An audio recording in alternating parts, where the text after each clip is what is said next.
Good evening and welcome to Wembley Stadium. This is UCFB TV and I am Aaron Whitnell. Tonight's headlines: drama at Loftus Road as a late winner gives Hull victory over QPR. However, Paul Hall says it's not about the result, it's about the player development. However, before we get started, all of us here at UCFB would like to pass on our thoughts to the family and friends of those killed and injured in the London terrorist attack yesterday. Before today's under-23s game between Queen's Park Rangers and Hull, there was a minute's silence to honour the victims. Now, over the past decade, the call for more homegrown talent to be brought through by English clubs has grown substantially due to the international success of countries like Spain and Germany. But is there as much attention on development as there should be, from fans and a media perspective, and are there any players on the way up to look out for? Joining me for this in-depth look into football development and today's under-23s clash between Queen's Park Rangers and Hull is our football correspondent, Kieran Saunders. Kieran, before we see what happened in today's game between Hull and QPR, can you just give us your thoughts on development football within, obviously, the younger leagues? Firstly, when you look at the fact that, obviously, the clubs are now establishing leagues like the Premier League 2, for example, and the league that we're covering today, and also your thoughts on players that are coming up through these leagues as well. It's more important than ever before. The FA are really emphasising the idea of homegrown talent at the minute because they don't want to keep having to dip into the transfer market and buy young players from abroad when we've got players with enough quality on these shores. And in terms of the players, it's just about giving them the opportunities and then them taking their opportunities. Now more than ever, if you get the chance, you've got to take it. So do you think it's fair to say that a lot of the younger players in this country at the moment are still being almost mistreated by their clubs? Well, maybe. When you look at players like Tammy Abraham at Chelsea, you feel like he could have been given more of a go in the first team this season instead of signing Batshuayi. But I wouldn't say mistreated. I feel like the clubs are adapting into giving these players chances. Look at Everton. Calvert-Lewin scored his first goal at the weekend. Tom Davies is now an established first teamer this season. So clubs are definitely adapting, and it's just a matter of time, I think. So do you feel that games like ones that were played today between Hull and QPR under 23s are the games that we'll start to see the big club scouts start to attend more regularly?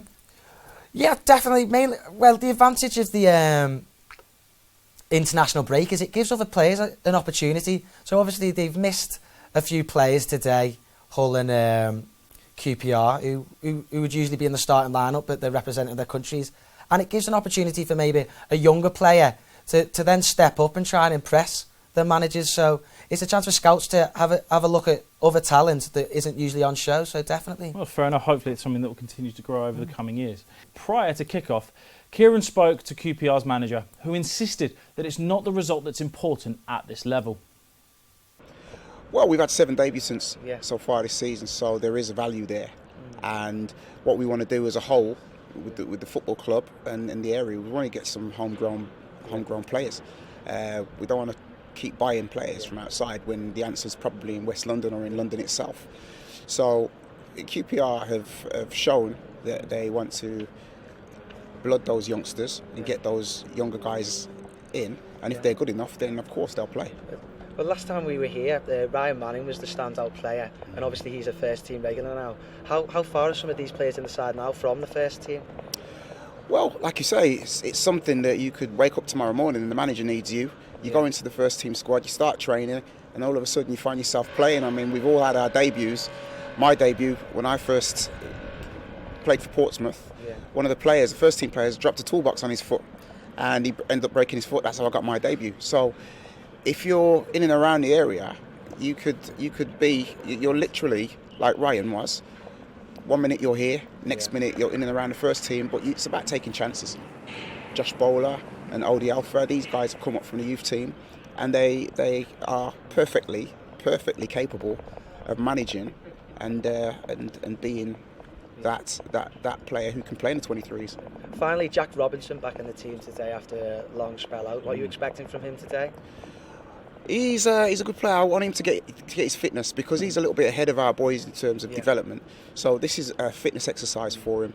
He needs to now get those 90 minutes under his belt. He played a 90 minutes last week and he came through that. So we want to get at least another 70 minutes to 90 minutes in, and we can hopefully get him to be really, really getting towards that first team berth. Could his team deliver though? Our reporter at Loftus Road was Kane Hall.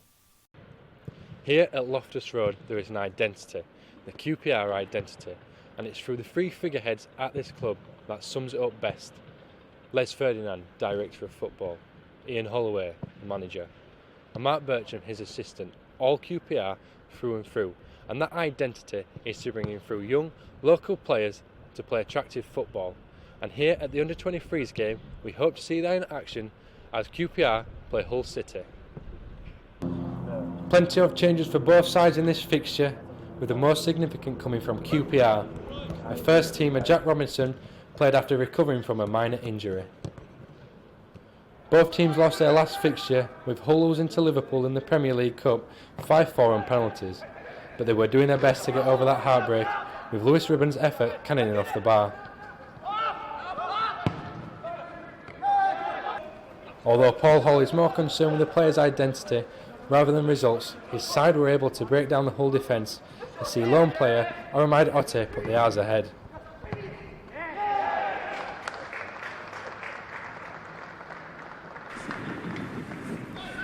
Second half began and Hull went close. Brad Maslin-Jones forcing a fine save from Connor Hudnott. But it wasn't long before Hull found the net, London boy Mark Kelledy making it 1-1.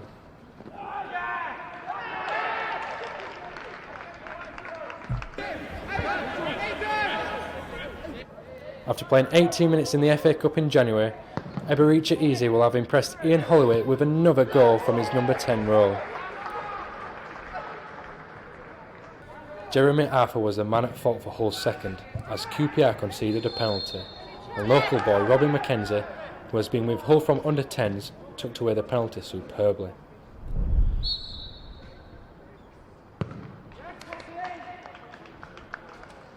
QPR have had a leaky defence all season, conceding 54 goals prior to the game, and this trend continued as Jonathan Horst, the Lincoln City target, scored the winner on 87 minutes.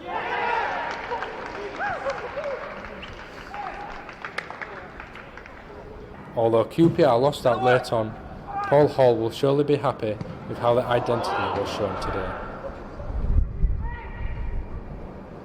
I thought that we were the better team. I thought we was in control. But it's like one of those, if you don't take your chances, we had lots of chances. If you don't take your chances, then a team can only take so much slaps in the face before they have a goal back at you, and we ended up being on the receiving end. But I thought on style of play, we were the better team, and that's how we measure our success. Eze's already been involved in the first team this season, scored another goal today. How far is he off the first team, and how do you think he played today in general? Listen, he's a good player. He's got very good close dribbling skills, as you could see. A lot of the time he can look like the best player on the pitch. I think we're still developing him.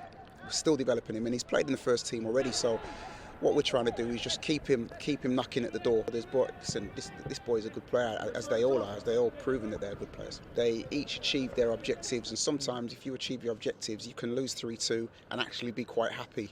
But sometimes you could win 1-0 and be absolutely fuming. So we could have won 3-2. If they didn't hit their objectives, I wouldn't have been a happy man here.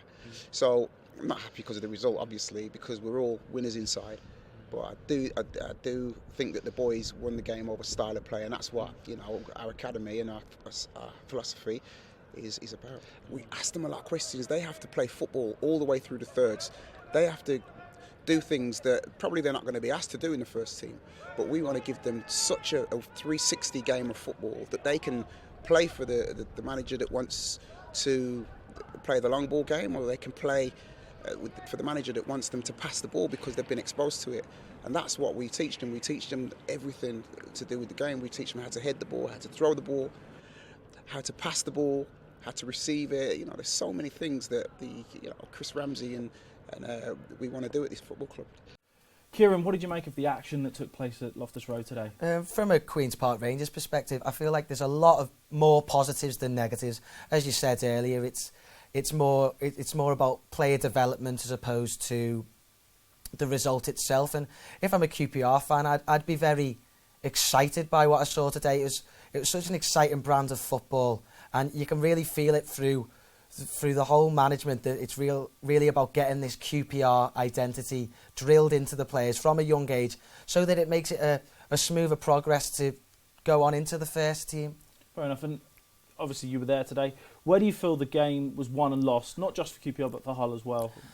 I mean, at 2-1, when QPR were 2-1 up, they might have tried to close the game out in the first team, but obviously they're going to try and keep the players playing the way they are. A big moment was the captain, Alex Finney, coming off. I feel like he commanded the defence throughout the game. He was passing it out from the back. He was happy to carry it out for the back. Hull with a high pressure, it didn't really affect them at the back. They were happy to pass it round and look for options going forward. It was fantastic to see. But when he came off, maybe they lost a little bit of organisation at the back, which led to 3 goals being conceded in the back end of the game. Okay, really. fair enough. So did he really stand out for you today? For me, I thought he was fantastic, yeah. Okay, anyone else on the pitch stand out for you?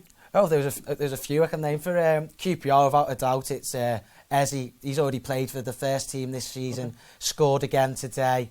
He's a real presence in midfield, especially going forward. He's happy to use both feet. He'll shoot. He'll look for some great passes in the lead up to his goal. He actually played a fantastic ball down the left-hand side.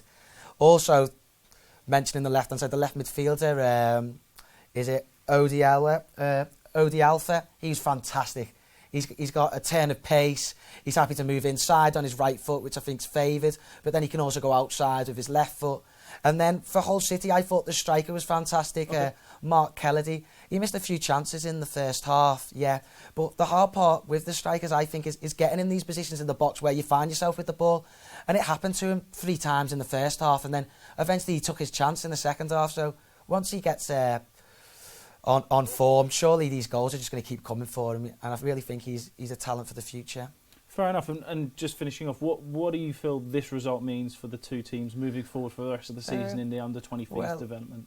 Hull nearer the top of the table in the development league, so obviously they've had a bit of bad form, so they're going to try and turn it round now, and hopefully they can bounce off this win. It's a great away win for them, and hopefully they can get just as high as possible in the league in the last 5 games. QPR, on the other hand, I'd assume they're just going to try and keep adapting further to this style of play and be ready to start again with the first team next season. A lot of the players will have their eye on the pre-season already, where they're going to go, how they can impress Ian Holloway, and I'm sure Paul Hall will be relaying his thoughts about the players to Ian, ready for next season. Yeah, I think we played very well, especially in the first half, but obviously we made mistakes. We got punished. We could have put our chances away as well. I felt the first half was a good performance from the team. We've done exactly what the manager asked of us, playing into midfield and finding the creative players. I felt like in the second half they got more into it, but we didn't break them down enough. I didn't think we got them out of their stride. It's a shame about the result, because I felt like the first half performance should have gave us the win, but it didn't in the end. In the second half we didn't come out as strong as we did in the first half, but yeah, we deserved more out of the game. Yeah, because I think we was 2-1 up at the time of the penalty, and that late in the game gave them a bit more momentum, because they weren't playing very well, so it gave them that boost. Before I done well, to be fair, I thought I tried to get on the ball, try to play forward.